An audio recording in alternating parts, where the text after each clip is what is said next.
Vamos a iniciar el tema del día de hoy. Eh, pues recuerden que vamos a continuar a partir del versículo número 16 del primer libro de Crónicas, capítulo 17. Y bueno, recordemos que ayer estábamos hablando acerca de que a través de la respuesta que Dios da a la vida del rey David, pues obviamente en reciprocidad viene la gratitud de David y con una humilde acción de gracias, ¿verdad? Y alabanza se presenta delante de Dios. Y ya en el versículo 16, pues hay una observación muy clara en donde dice la palabra de Dios: y entró el rey David y estuvo delante de Jehová y dijo: Jehová Dios, ¿quién soy yo? Imagínense, en esa humildad, reconociendo que, pues, quién era propiamente este hombre. Dice: ¿y cuál es mi casa para que me hayas traído hasta este lugar? Dice: y aún esto, oh Dios, te ha parecido poco, pues que has hablado de la casa de tu siervo para tiempo más lejano, y me has mirado como un hombre excelente, oh Jehová Dios. ¿Qué más puede añadir David pidiendo de ti para glorificar a tu siervo? Mas tú conoces a tu siervo. ¿Ah? Y luego llega el punto en donde dice: Jehová, no hay semejante a ti, ni hay Dios sino tú. Bueno, pues esta expresión que hace David de decirle al Dios Todopoderoso que quién era él, ¿verdad? Pues cuando David recibe el espectacular regalo de que Dios le iba a hacer su casa, una casa grande, ¿verdad?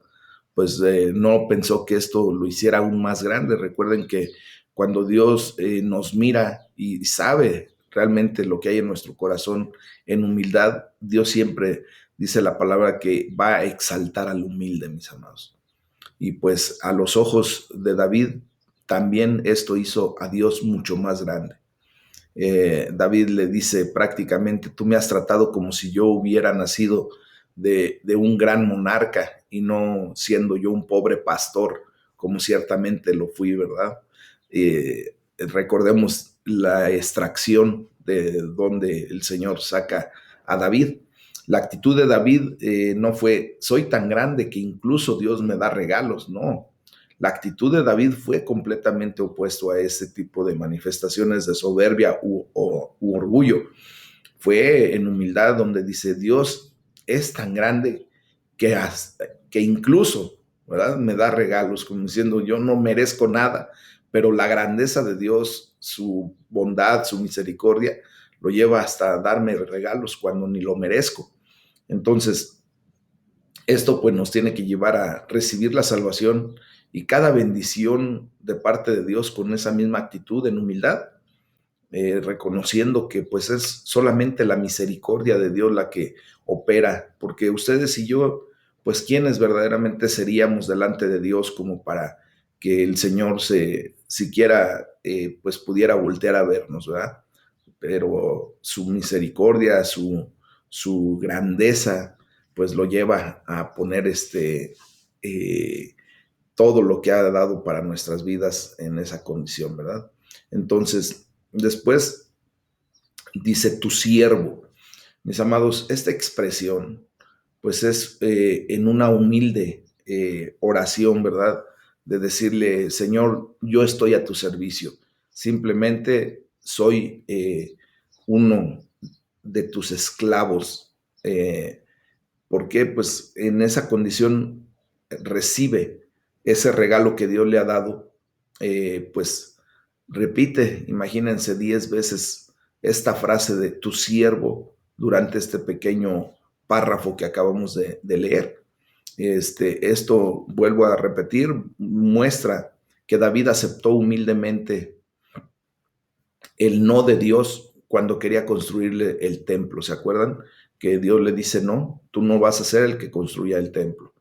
Eh, la verdad es que pudiéramos ver cómo hay gente que harían cosas grandes si pudieran, pero si no se les permite actuar en una parte en la que brillen, pues en automático se ponen molestos, se hacen a un lado, dejan de hacer las cosas. Pero David, pues fíjense que cuando recibe la respuesta de parte de Dios que declina lo que él había tratado de hacer, pues encontró en su corazón el no murmurar en contra de Dios, ni retirarse, ni decir, pues ahora yo ya no vuelvo a hacer nada para ti, sino que hizo todo lo contrario. Entró en alabanza, en adoración, en oración, para que de esa manera pues exaltara a quien es digno de ser exaltado, al Dios vivo y verdadero. Ya de los versículos 23 al 27, pues David osadamente pide que la promesa se cumpla como fue dicha y hace una declaración fuerte ahí en el versículo 23. Dice, ahora pues, Jehová, la palabra que has hablado acerca de tu siervo y de su casa, sea firme para siempre y haz como has dicho. Casi nada, ¿verdad? Me río porque imagínense, pues, aún en esa expresión humilde de parte de David, pues también hay ese pequeño resabio del hombre, ¿verdad? Que había en David. La oración de David, pues osadamente, ¿verdad? Le pide a Dios que hiciera lo que había prometido. Esta no es una oración pasiva que pudiera decir, bueno, Dios, pues haz lo que sea que quieras hacer. Realmente, pues no pasa nada si es una cosa o es la otra. No, esta fue una oración claramente arrogante, mis amados, que decía, bueno, Dios, déjame decirte qué hacer prácticamente. ¿Verdad? Fue una oración osada que decía, Dios, aquí está tu promesa. Confío en que la cumplirás grandiosamente y serás fiel a tu palabra. Así es como debemos nosotros, aunque se oiga como osado, eh, hablar a Dios, ¿verdad? Pedir de una manera y hasta correcta, decirle, Señor, tú prometiste y yo sé que tú vas a cumplir, yo sé que tú eres fiel y yo espero en tus promesas y descanso en tus promesas. Eso es lo que estaba diciendo realmente David en ese sentido. La frase que usa posteriormente cuando dice, por eso ha hallado tu siervo motivo para orar delante de ti, pues hace hincapié en esto que estoy comentando acerca de la osadía de David, ¿verdad? David estaba diciendo, solo estoy orando porque tú lo prometiste, tú me dijiste que esto es lo que quieres hacer. Pues déjenme decirles, mis amados, que difícilmente habrá una posición más hermosa, fuerte o segura que poner el dedo sobre alguna promesa que Dios ha hecho y reclamarla. Sobre una promesa que podemos leer en la palabra divina, ¿verdad? En las santas escrituras y reclamarla para nosotros. Es 100% mucho mejor reclamar unas pocas cosas específicas que muchas cosas vagas. Esto nos lleva a recordar un dicho que dice que más vale pájaro en mano que cientos volando, ¿verdad? Bueno, pues cuando ustedes y yo nos acercamos a la palabra de Dios, pues venimos a reconocer promesas que ya están dadas y que ya están en nuestra mano, que solamente nos corresponde pues entender que mejor es tener esa promesa que Dios nos ha dado y reclamarla, ¿verdad? Para nosotros, que hacernos pajaritos en la mente y pensar que podemos pedir un sinnúmero de cosas que no tienen sentido porque no están dentro del plan de Dios. Entonces, mis amados, este tipo de oración pues se apropia de la promesa de Dios. Solo porque Dios promete no significa que ya poseamos. A través de las oraciones de fe como esta, pues Dios promete y nosotros nos apropiamos. Fíjense bien, no es que ya poseamos cuando Dios lo prometió, sino que ahora ustedes y yo tenemos que aprender a apropiarnos. Si no nos apropiamos en fe y por fe, pues esa promesa de Dios queda sin reclamar. ¿Y quién cree que se la va a quitar? ¿O quién cree que nos las va a robar? Pues el enemigo. Recuerden que hemos hablado acerca de que el reino de los cielos sufre violencia y solo los valientes arrebatan, Solo los valientes reclaman esas promesas y las hacen suyas. ¿Ah? El día domingo tuvimos una experiencia maravillosa. Hubo una cantidad de bombas espirituales que fueron detonadas delante de todos nosotros, ¿verdad? Habíamos más de 120 personas por lo menos. Y déjenme decirles que de esas 120 personas, pues muchos nos atrevimos a decir, esta promesa es mía, yo la reclamo y voy a provocar que se cumpla en mi vida, así como lo hizo David. Es una perfecta enseñanza para esto, mis amados. Cuando nosotros escuchamos la palabra de Dios, hay declaraciones que debemos nosotros hacer nuestras. Podemos apropiarnos de su promesa de perdón, por ejemplo. En Primera de Juan, ¿verdad? Capítulo 1, versículo 9, leemos en la bendita palabra de Dios, dice que si confesamos nuestros pecados, pues Él es fiel y justo para perdonar nuestros pecados y limpiarnos de toda maldad. Pero la fidelidad, ¿verdad? La justicia de Dios promete que perdona nuestros pecados y que nos limpia de maldad. Pero si no la hacemos nuestra, si no confesamos nuestros pecados, pues ahí se queda esa promesa. Y vendrá alguien que sí desee ser limpio, que sí desee confesar su pecado para ser limpio y ser perdonado. Entonces, este es un ejemplo que tenemos que tomar muy en consideración de parte de la palabra de Dios que nos da a través de la vida de David. También, por ejemplo, podemos apropiarnos de la promesa de paz. En Juan 14, 27, la palabra de Dios declara que dice nuestro Señor Jesucristo, la paz les dejo, mi paz les doy. Yo no se las doy como el mundo la da. No se turbe su corazón ni tenga miedo. Entonces, eso es lo que de lo que tenemos que apropiarnos, mis amados.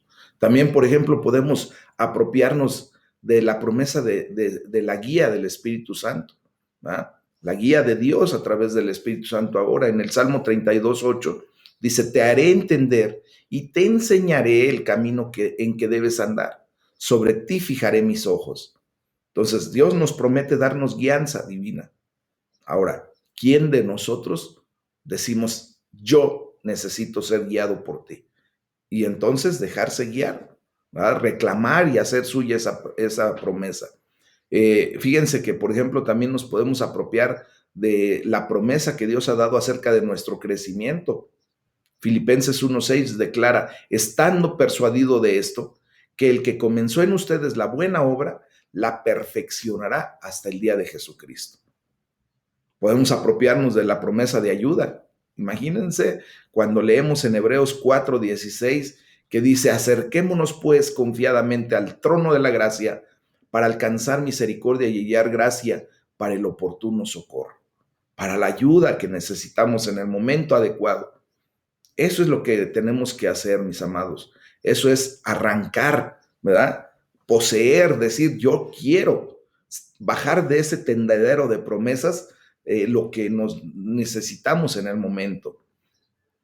Lo he explicado ya en algunas otras ocasiones, dando pues un ejemplo respecto a tener Dios ha puesto todas sus promesas como cuando nosotros vemos un tendedero de ropa y tenemos frío y estamos viendo un abrigo que se nos antoja, que se siente hasta pachoncito así, que nos va a calentar, pero si nada más lo vemos, pues ahí se va a quedar. Pero ¿qué pasa cuando nos atrevemos? Somos osados, así como el rey David, ¿verdad? Decir, Señor, pues tú prometiste esto, tú pusiste esto en el tendedero, pues seguramente también es para mí y yo me lo apropio, lo tomo y lo uso y siento el calor de ese abrigo y siento la bondad y la misericordia al tener ese calor en mi cuerpo. Eso es lo que tenemos que hacer, mis amados. Y luego ya enseguida, después de esto, la palabra de Dios dice que, dice, por eso ha hallado tu siervo motivo para orar delante de ti. Fíjense bien que debemos notar que el rey David oró desde lo profundo de su corazón. Algunas personas oran a través de lo que pueden leer, ¿verdad? Otros oran a través a partir de su cabeza, con razón, diciendo, Señor, pues hoy necesito esto y quiero así y así, y hasta estructuramos oraciones en nuestra mente, pero mis amados, el lugar correcto del cual orar es de lo profundo de nuestro corazón, porque ahí está todo lo que verdaderamente necesitamos, lo que Dios también ha puesto para orar.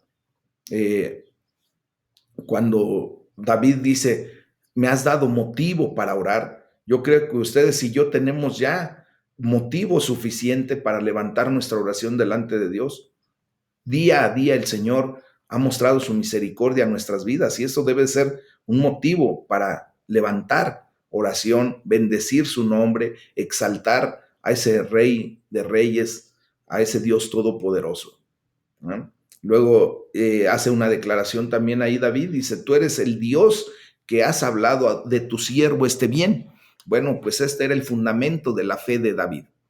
Y ese debe ser el fundamento de nuestra fe. Él sabía que Dios es Dios y que su promesa siempre será verdadera. ¿Ah? Dios es digno de recibir nuestra confianza. Y justamente así lo declara David. Bueno, de palabras de Spurgeon, voy a citarlo y él dijo respecto a esta parte de este versículo, hizo un comentario bíblico y dijo claramente, el gran pecado de no creer en el Señor Jesucristo a menudo se menciona con mucha ligereza y en un espíritu muy insignificante, como si fuera cualquier pecado. Sin embargo, según este texto y ciertamente según todo el tono de las Escrituras, la incredulidad es dar a Dios la mentira. ¿Y qué puede ser peor? O sea, realmente, ¿qué podría ser peor decir delante de Dios que reconocerlo como si fuera mentiroso? ¿No? Realmente nosotros tenemos que comprender que Dios es verdad y Dios siempre de lo que ha prometido hará. Amén. Pues esto nos lleva ya a la parte en donde vamos a estar estudiando el capítulo número 18, en donde vemos la estabilidad del reino de David. Aquí pues nos muestra la palabra de Dios que David conquista las naciones de vecinas, perdón, y empieza por los filisteos. Y dice la palabra de Dios ahí en el versículo 1 del capítulo 18.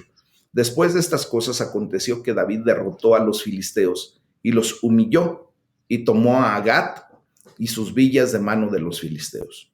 Bueno, los filisteos recuerden que habían afligido durante siglos al pueblo de Israel y lo habían dominado con frecuencia, constantemente se pasaban de listos con ellos, les hacían propiamente lo que ahora conocemos como bullying, ¿verdad? Constantemente les caían encima y se burlaban de ellos, los dominaban, los sometían y bueno, déjenme decirles que después, bajo el reino de David, pues ahora él venía en una condición diferente. David derrotó y humilló a estos problemáticos enemigos que tenía el pueblo de Israel. David no evitó pelear con los filisteos solo porque Israel hubiera perdido ante ellos muchas veces anteriormente, ¿no? Nosotros tenemos que ver, ¿verdad?, que esta victoria completa es el desprecio total con el que David trató el poder de sus adversarios. Recuerden que David tuvo algo bien excepcional. Él sabía que Dios estaba con él y que todas sus batallas Dios las pelearía. Por eso tenía ese arrojo, tenía esa, ¿cómo les puedo decir? Como cuando pues una persona está consciente de que tiene la capacidad, ¿verdad? Pues hasta se burla. ¿Se acuerdan de lo que sucedió con el gigante Goliat? David propiamente fue y se burló delante de él, diciéndole, mira, yo vengo contra ti solamente con mi honda, con mis piedras, y con eso te voy a vencer porque yo no estoy peleando realmente contra ti. El Dios de los ejércitos, Jehová de los ejércitos, es el que ya me ha entregado tu vida en mis manos. Así es que podrás venir como quieras, pero yo te voy a derrotar. Y de esta misma forma, pues justamente David aun cuando sabía que los filisteos habían derrotado constantemente a los israelitas, pues él se levanta con el poder de Dios y simplemente va y hace exactamente lo mismo. Dice, y tomó a Gat. Bueno, cuando David se volvió rey, los filisteos estaban tomando territorios del pueblo de Dios bajo su liderazgo, o sea, bajo el liderazgo de David, el pueblo de Dios comenzó a tomar territorio hasta de sus enemigos. No solo recuperó el territorio que Dios les había dado, sino que ahora también hacían invasión para tomar territorio de sus enemigos. Esto, pues, es una evidencia de la conquista de David sobre Gad y sus pueblos circunvecinos. Y esto, pues, imagínense, eh, realmente Dios le da, pues, todas esas victorias, porque, pues, David hacía precisamente lo que Dios le mandaba. Después dice el versículo 2, los moabitas son puestos también bajo tributo. Dice la palabra, también derrotó a Moab y los moabitas fueron siervos de David trayéndole presentes. Aquí vemos cómo la guerra de David contra Moab y su duro trato contra su ejército, pues parece fuera de lugar tomando en cuenta que la bisabuela David era moabita, ¿se acuerdan? ¿Quién fue la bisabuela de David? Precisamente Ruth, aquella mujer que siguió, ¿verdad?, a Noemí. Y bueno, él confió el cuidado de su madre y de su padre a los moabitas. En el primer libro de Samuel, capítulo 22, también se nos narra eso. Y puede ser que los moabitas mataran o maltrataran a los padres de David o no, eso no lo sabemos, y que esto pudiera ser el motivo por el cual David fue directamente en contra de los moabitas. Pero realmente lo que vemos es que pues Dios lo había levantado para recuperar terreno y para poner orden en esa área, porque los israelitas habían sufrido mucho a manos de todas estas tribus, de todos estos reinos que venían a conquistarlos constantemente. Y dice la palabra de Dios que les traían presentes. Dios no quería que Israel destruyera todas las naciones vecinas.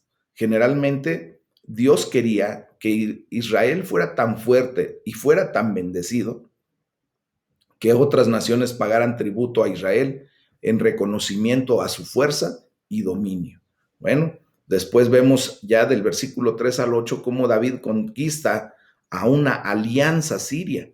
Entonces dice la palabra de Dios que asimismo derrotó a Hadad Ezer, rey de Soba, y a Amat, yendo a asegurar su dominio junto al río Éufrates. Bueno, el rey de Soba, que era un reino sirio, se topó con David en su camino a capturar el territorio del Éufrates. Ellos iban a capturar el reino del territorio del Éufrates, pero pues David llegó y su dominio se extendió directamente hasta más allá del río Éufrates. Recordemos que la frontera de Israel fue llevada hasta la línea propiamente del río Éufrates, de modo que se cumplió la promesa que Dios le hizo a Abraham y le dijo, a tu simiente he dado esa tierra, desde el río de Egipto hasta el gran río, el Éufrates. Bueno, entonces vemos cómo aquí Dios cumple también su promesa de ese punto que no había sido tomado por el pueblo de Israel. Vemos aquí que dice la palabra de Dios que desjarretó David los caballos de todos los carros. Pues esto fue una necesidad militar, no simple una crueldad animal. El desjarretar a los animales es propiamente matarlos para pronto, ¿verdad? David pues no podía cuidar de tantos caballos mientras estuviera en una campaña militar de esa envergadura y no podía regresárselos al enemigo porque pues entonces ¿qué caso tendría de dejarle esa fuerza animal para apoyo de los enemigos? Entonces, ¿qué hizo? Pues matar propiamente a todos los animales. Y dice que excepto de los 100 carros que dejó, David conservó, ¿verdad?, un número tan pequeño y esto muestra que él tenía un control propio, un autocontrol increíble y una confianza completa en Dios. Él pudo haber hasta también mantenido pues a todos los caballos con sus carruajes, y recuerden que en aquellos tiempos pues los carros con caballos pues eran la fuerza propiamente de ataque del el ejército. Es como si ahorita desbarataran tanques de guerra cuando capturaran a un ejército, ¿verdad? Cuando vencieran a un ejército, en vez de quedarse con los tanques de guerra y utilizarlos propiamente para ser más fuertes, los destruyeran. Bueno, pues David hizo esto porque él confiaba en Dios, no confiaba en la fuerza de los animales, no confiaba en la fuerza de un carro de guerra, confiaba verdaderamente en Dios. David pues obedeció el principio de Deuteronomio 17, versículos 15 y 16, y se negó totalmente a confiar en los caballos como armas militares. Su confianza estaba en Dios. Así debe ser, mis amados. También la palabra de Dios dice que tomó David los escudos de oro que llevaban los siervos de Hadad-Ezer, y bueno, pues tomó David propiamente lo que era la gloria del enemigo y lo transformó en trofeos de poder y del poder y de la grandeza de Dios, ¿verdad? Esos escudos de oro pues ahora estaban en el templo dando testimonio de la obra de Dios en y a través de David. La palabra de Dios también dice que David tomó muchísimo bronce, con el que Salomón hizo el mar de bronce, las columnas y todos los utensilios de bronce. Entonces, la recolección de este tesoro que fue llevado a Jerusalén fue utilizado después en la misma construcción del templo. Y esto muestra la razón por la que el cronista escogió hacer hincapié en estos eventos en particular, de los registros que se hicieron también en el segundo libro de Samuel. Entonces vemos que incluso cuando Dios nos cierra la puerta para que hagamos alguna obra, aún podemos estar envueltos en esa obra vitalmente, con frecuencia, pues acumulando, ¿verdad? Tesoros para esa obra, o sea, contribuyendo propiamente, como lo hizo David para el templo que su hijo construyó. O sea, ustedes y yo tenemos también que estar dispuestos a hacer la labor de preparación cuando no se nos permita participar del servicio principal. Y esta es prueba de verdadera devoción, de humildad, de reconocimiento de que quien tiene que ser glorificado en todo esto es Dios. Simplemente David, ¿qué fue lo que hizo? Humildemente reconoció que Dios le había dado un no por respuesta para hacer el templo, pero aún así él participó. Dios le permitió participar, pues recaudando todo lo que se iba a necesitar para que después a quien Dios había ya designado que iba a ser la obra principal, pues le pudiera ayudar. Esto nos muestra, mis amados, que David, aún con toda esa condición que él tenía, pues nunca quiso ser realmente el protagonista. Todo el papel protagónico siempre se lo quiso dar a Dios, porque entendió que es Dios el que tiene que llevar ese título, ese honor de ser el protagónico de todo cuanto se hace y se deja de hacer, mis amados. Amén. Así es como debemos hacer. A mí me da mucha tristeza y pena de repente ver cómo hay hermanos que si no resaltan, si no relucen, si no son los protagónicos o protagonistas en el servicio, por ejemplo, de los domingos, pues mejor se bajan y hasta se van de la iglesia, ¿verdad? Hacen berrinche y dejan de su propio ministerio, lo que Dios les dio, lo dejan ahí tirado. Desgraciadamente esto es muy dado pues con las personas a las que Dios les dio un don, por ejemplo, en la alabanza, mis amados.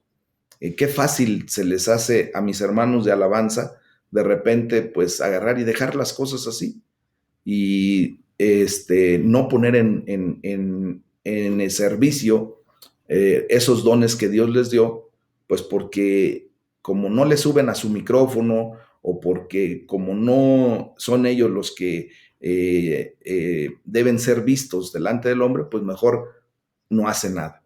Y así muchos otros hermanos también, en otras áreas, mis amados. Hoy es el momento en que nosotros, pues en humildad, debemos reconocer que el único que debe ser exaltado, levantado en adoración, es Dios. Y que nosotros, si pudiéramos quedarnos hasta atrás, eh, sería mejor para que el que sea realmente visto y exaltado siempre sea nuestro Dios Todopoderoso. Amén. Bueno, del versículo 9 al 13 se nos muestra acerca de la gloria y la seguridad del reino de David. Y bueno, leyendo todo este pasaje, quiero tomar en consideración cuando dice la palabra de Dios, Toi envió a adorar a Adoram, su hijo, al rey David para saludarle y bendecirle. Bueno, las naciones vecinas empezaron a ver cómo la mano de Dios estaba sobre David y entonces, ¿verdad? Se rinden delante de Dios, pues a través de la persona que ven que es la que está siendo bendecida, como lo era David en ese momento, y le llevaron honor y regalos. Ellos sabían que un líder de Israel fuerte y consagrado era bueno para toda la comunidad de naciones, no solo para el mismo Israel. Fíjense que cuando la bendición de Dios llega a la vida de una persona, entendemos y sabemos que no solamente va a ser bendecida esa persona, sino que esa bendición se va a derramar y todas aquellas personas que se acerquen a quien está siendo bendecido, pues va a obtener también bendición. Si ustedes se dan cuenta, cuando cada uno de nosotros fuimos alcanzados por Dios, empezó la bendición a fluir en nuestras vidas al grado de que nuestros seres queridos, nuestros familiares empezaron a ser también bendecidos, también empezaron a experimentar y a sentir la bendición de parte de Dios, simplemente desde el hecho de que ya no nos comportamos como antes, que empezamos a ser diferentes. Esa es la bendición de Dios. Y esto, pues, a final de cuentas, se derrama sobre toda la gente que nos rodea.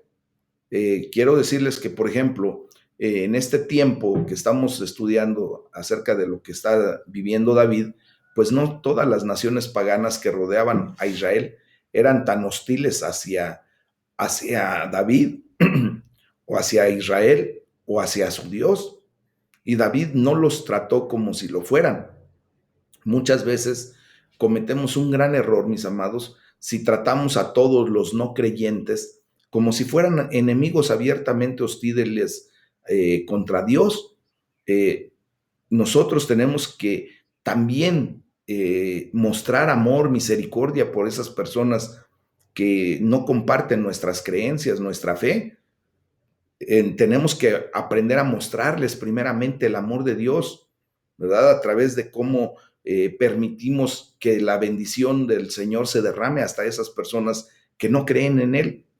¿Con qué objetivo? Pues con el objetivo de que, pues primeramente vean a Dios que les ama, ¿verdad? Que tenemos un Dios de bondad, un Dios de amor, de misericordia, y que ellos puedan decir así como Ruth, cuando siendo ella moabita, ¿verdad?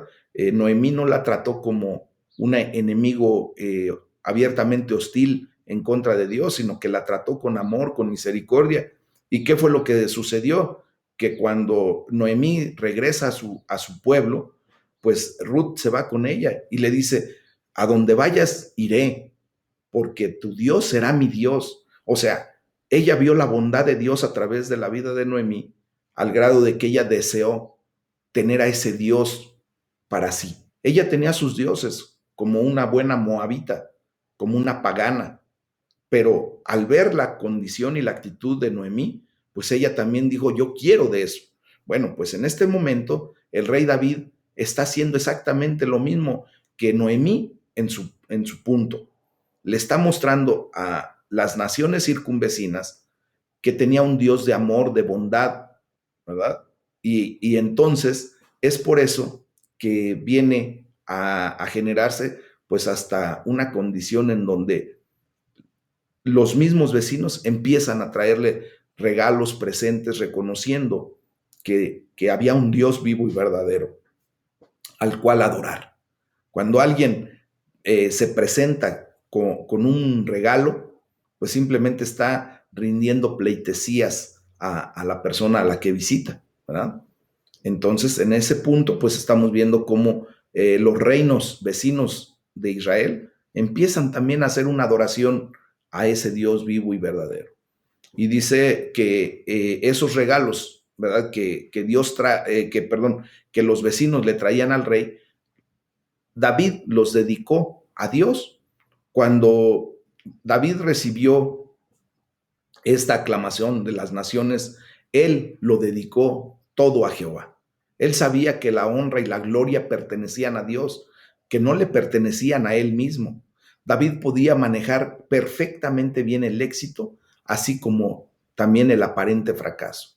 O sea, primero Dios le había dicho que no iba a construir. Para mucha gente, una respuesta negativa a sus deseos, a sus peticiones de parte de Dios, es motivo suficiente para darle la espalda. Y vemos que aquí David hace todo lo contrario. En vez de darle la espalda a Dios y decirle, bueno, pues yo quería hacer algo bueno por ti, ¿no quieres? Pues entonces ahí nos vemos. No, al contrario, le dedica a Dios todo aquello que pudiera venir a mostrar honra, respeto, y en ese sentido le da toda la gloria y toda la honra a Dios, entendiendo que Él es el único que merece esa realidad. Amén. Bueno, después dice que de Edom, de Moab, de los hijos de Amón, de los filisteos y de Amalek. Bueno, pues al citar a estas naciones que fueron ya sometidas, pues aprendemos que las victorias de David fueron completas, contundentes. ¿Por qué? No por el poderío de David, sino que Dios utilizó a David para llevar a Israel a la victoria sobre los enemigos en todas direcciones. O sea, todas esas naciones que rodeaban al reino de Israel. Entonces, David fue capaz de lograr mucho más en contra de los enemigos de Dios, porque David, a diferencia de Saúl, no fue consumido por peleas contra el pueblo de Dios. Recuerden que Saúl se metió en problemas severos haciendo una guerra civil en contra del pueblo de Dios.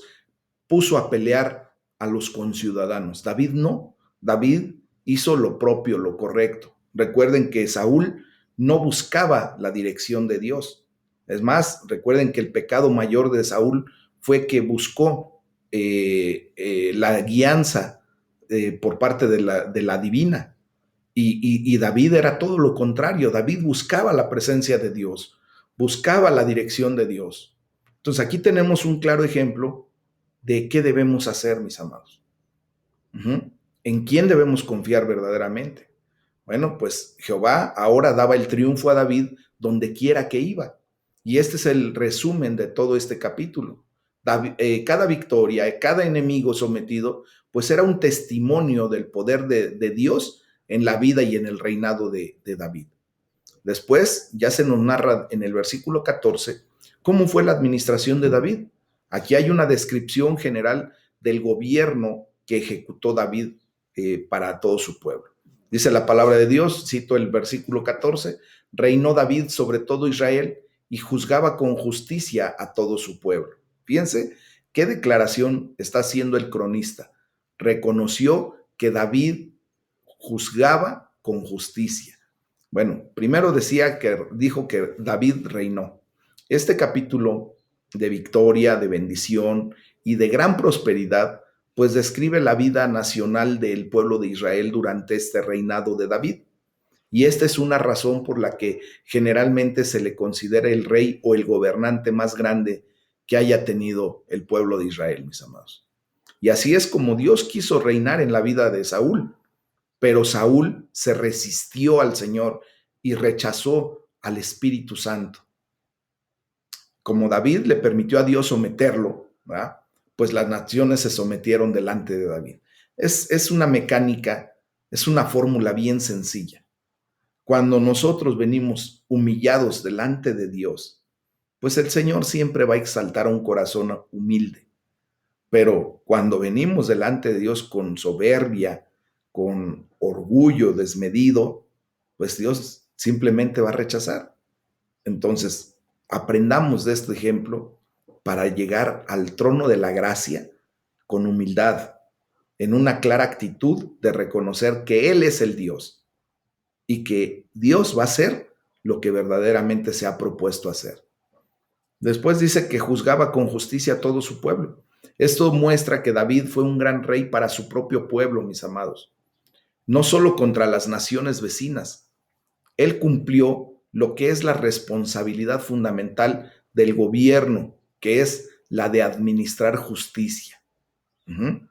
Desgraciadamente vemos que, por ejemplo, nuestros gobiernos normalmente se ponen a producir, se conforman como si fueran grandes empresarios, cuando Dios ha declarado y ha establecido que un gobierno es para administrar justicia y la justicia divina, ¿verdad? Por eso, pues nosotros debemos orar porque nuestros gobernantes tengan el temor de Dios para que se vuelvan a la condición correcta de efectivamente administrar justicia, pero la justicia que viene de Dios, no la justicia humana. Bueno, ya después del versículo 15 al 17, se nos habla acerca de gente importante en el reino de David y nombra a Joab, Josafat, Sadoc, Abimelech, Sabsa, Abenaía. Y bueno, pues aquí debemos de ver cómo ningún gobernante pues tiene éxito por sí solo. Ningún líder va a tener éxito por sí solo. Solo las organizaciones, ¿verdad?, más pequeñas pueden ser bien dirigidas sin un equipo dotado y comprometido. Y parte del éxito de David como gobernante pues estuvo en su gran habilidad para reunir, para entrenar, para empoderar y para mantener a ese equipo. Bueno, déjenme decirles que, por ejemplo, nunca encontramos una lista así sobre, ¿cómo se llama?, la organización del gobierno del rey Saúl.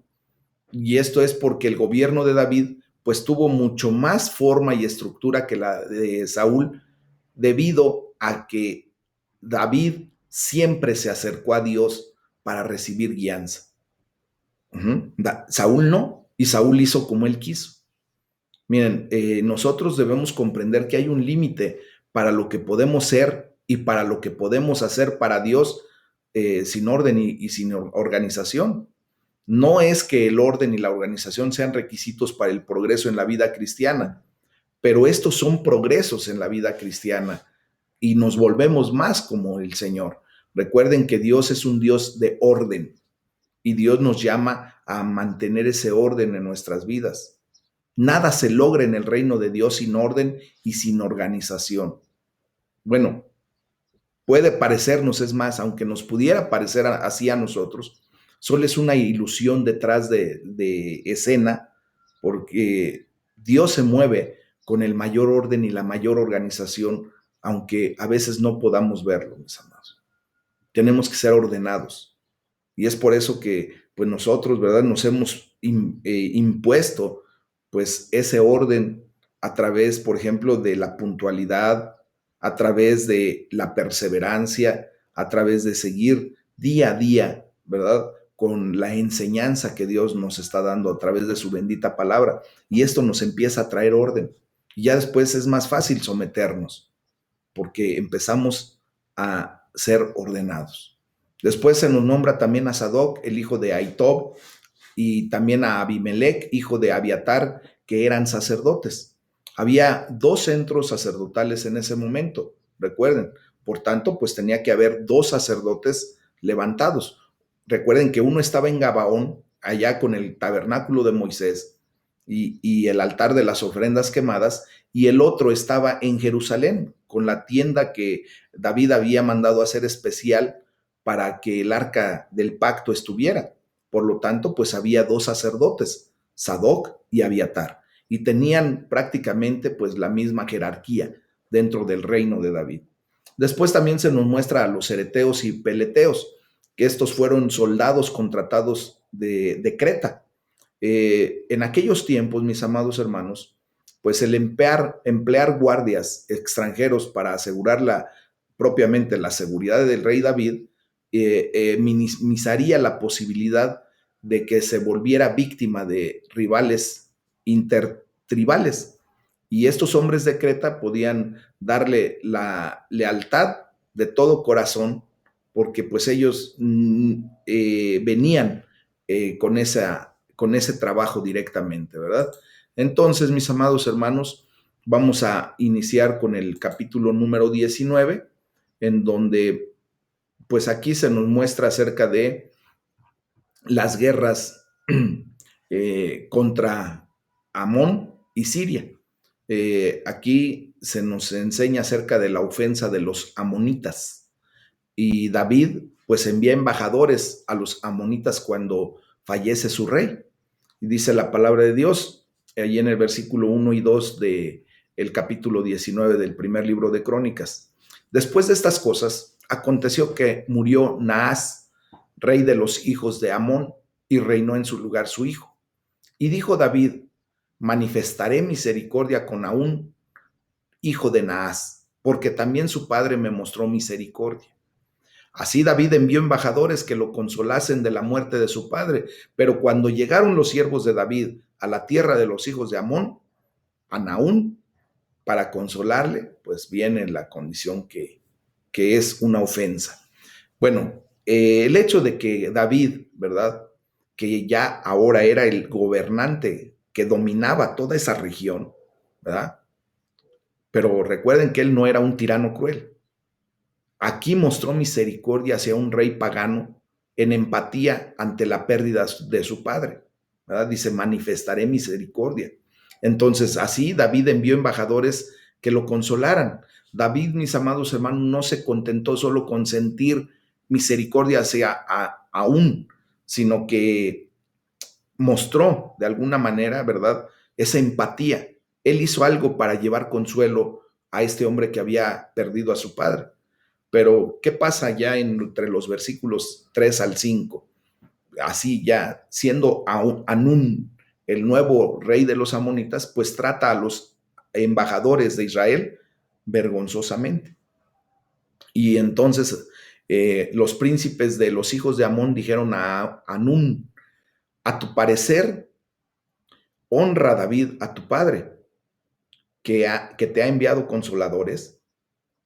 Y le preguntan: ¿no vienen más bien sus siervos a ti para espiar e inquirir y reconocer la tierra?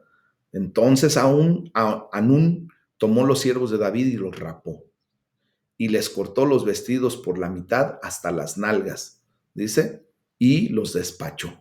Bueno, pues aquí vemos, ¿verdad?, que es difícil entender por qué estos consejeros de Anún le dijeron esto al rey de Amón. Posiblemente, ¿verdad?, genuinamente pudieron haber sospechado de David, o tal vez solo utilizaron esto como una manera de parecer sabios, ¿verdad?, y astutos ante su nuevo rey. Y es común que los mentirosos pues siempre sospechen que otros mienten. ¿Han escuchado ese dicho que dice que el león piensa que todos son de su condición? Pues posiblemente esto fue lo que llevó a los consejeros del rey a decirle esto, a hacerle estas preguntas, y pues poner al rey en una condición que a lo mejor ni él quería. Pero respondiendo a ese tipo de comentarios o preguntas, pues Anún tomó a los siervos de David y los rapó y les cortó los vestidos, y después los despachó, los corrió propiamente. Esto fue un vergonzoso insulto contra los embajadores de Israel. En esa cultura en particular, muchos hombres preferirían morir que tener que afeitarse la barba, porque tener la barba afeitada era la marca de un esclavo, y los hombres libres siempre llevaban la barba larga. Han visto a los judíos y sobre todo a los ortodoxos, a los que guardan con mucho celo la ley de Dios, se dejan las barbas, utilizan en sus cabellos los caireles, porque precisamente ese es un rasgo distintivo y que hasta la fecha no se ha perdido, mis amados. Entonces, el raparlos y el cortarle la barba era una ofensa que ellos hubieran preferido que mejor los mataran. Déjenme decirles que la barba es considerada en alta estima en el este del mundo, en el oriente. El poseedor la consideraba su más grande ornamento y a menudo jura por su barba. ¿Verdad? ¿Han oído ese dicho que dice, de bigote? Sí, lo hacemos de bigote y eso es jurar por el bigote o por la barba, ¿verdad? Es jurar por esa condición de que se va a cumplir y si no, pues a cortarse los bigotes o las barbas. Y esto lo hacían en asuntos de gran importancia, ¿verdad? O sea, es algo que para nosotros, pues muchas veces es hasta de como de burla o como de risa cuando se apuesta el bigote. ¿Han visto cuando lo apuestan por un partido de fútbol? Y de repente pues vemos a una persona que se recortó los bigotes y las barbas y como si nada, o sea, realmente para nosotros no representa mucho lío, pero para ellos, mis amados, este, imagínense que nada podría ser más seguro que una promesa de este tipo. El propietario de esa barba la redimiría a riesgo de su propia vida, imagínense nada más. Entonces, esto pues fue una gran ofensa para ellos. Y luego el cortarle los vestidos por mitad, hasta las nalgas, dice la palabra de Dios, pues también fue un insulto y una humillación evidente. De hecho, cuando les cortaron los vestidos hasta ese punto, ¿verdad?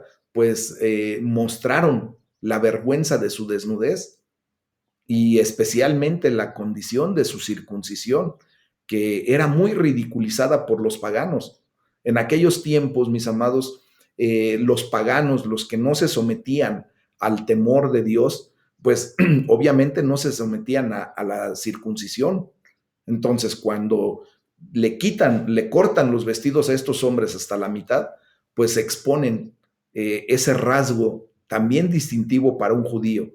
Si se dan cuenta, este rey Anún atacó directamente a lo que distinguía a un judío verdadero, su barba y su circuncisión. Entonces, déjenme decirles que pues esto pues fue una gran ofensa, mis amados. De hecho, pues el insultar al embajador, pues es también insultar al rey. Recuerden que como embajadores, pues van en representación del reino, del mismo rey. Hagan de cuenta que es el rey mismo el que se presenta en ese lugar. A final de cuentas, todo esto fue como si se lo hubieran hecho directamente al mismísimo rey David. Es el mismo principio, ¿verdad? Y verdadero con el rey Jesús y sus embajadores. ¿Se recuerdan lo que en 2 Corintios 5, 18, 19 y 20 dice la palabra de Dios? Que ahora Dios nos ha considerado embajadores de su reino. Y de hecho, nuestro Señor Jesucristo, pues nos recuerda a todos como discípulos. Allí en Juan 15, 18 dice, si el mundo los aborrece, sepan que a mí me han aborrecido antes que a ustedes. O sea, que nos está poniendo en esa misma condición. Si nos aborrecen a nosotros, al que verdaderamente están aborreciendo es a Jesucristo mismo, a ese Rey de Reyes. Entonces, quiero decirles también que a final de cuentas la actitud de Amón no disminuyó la nobleza del acto de David. En esa acción, David probó que no había olvidado la bondad que le había mostrado el rey Naas. ¿Ah? Simplemente, pues vio que el hijo de Naas, pues no correspondió a eso. Y entonces dice, estos les dio la orden posteriormente ahí en la palabra, en donde les dice, quédense en Jericó hasta que les crezca la barba y entonces regresen. Fíjense que aquí David no utilizó a estos hombres como herramientas políticas para levantar la ira contra los amonitas. Se interesó más por la dignidad y el honor de esos hombres que les permitió esperar allí en Jericó antes de que regresaran a Jerusalén y fueran objeto de burla. Y mis amados, nosotros tenemos que aprender de estas enseñanzas para no señalar, para no envilecer a alguien. Si Dios nos pone en una condición ahora como embajadores de su reino, debemos actuar con esa verdadera conciencia a lo que hemos sido llamados. Amén.